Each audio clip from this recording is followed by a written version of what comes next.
একুশের চেতনা আমি মনে করি ধারাবাহিকতা আছে এবং অবশ্যই বর্তমান প্রেক্ষিত সম্পূর্ণ বিশাল ধরনের প্রত্যাশা নিয়ে নতুন সরকার দায়িত্ব নিয়েছে।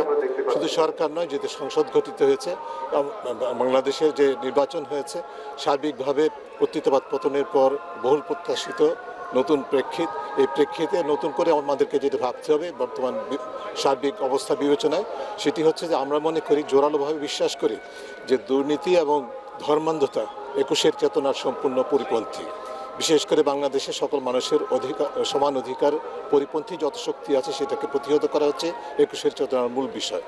বিশেষ করে নারী, ধর্মীয় জাতিগত সংখ্যালঘু, আদিবাসী, প্রতিবন্ধী, এই ধরনের প্রান্তিক যত জনগোষ্ঠী আছে তাদের সকলের অধিকার হরণ, সমান অধিকার নিয়ে বাঁচার যে জীবনযাপনের যে মৌলিক অধিকার, তার পরিপন্থী যত শক্তি আছে তারা একুশের চেতনার সাংঘর্ষিক শক্তি, পরিপন্থী শক্তি।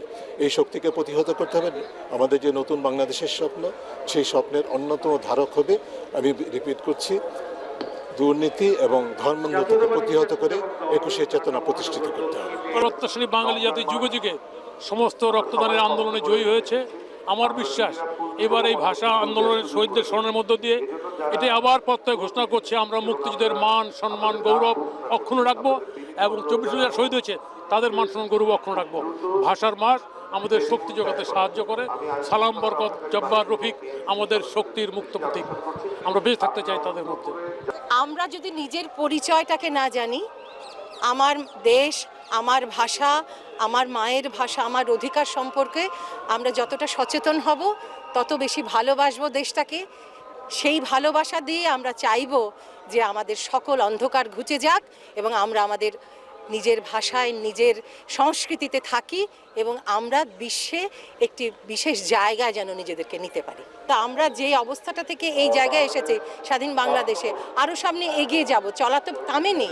আমাদের ভেতরে যে সাহস, যে উদ্দীপনা আছে, সেইটা তো আমরা মনে করি আজকে যাদের আত্মত্যাগের জন্য আমরা এইখানে দাঁড়িয়েছি তাদের স্মরণ করি এবং সেটা যদি বহমান রাখি, তাদের প্রতি আমাদের আসল শ্রদ্ধা জানানো হবে এবং সেখানেই আমাদের সকল মুক্তি।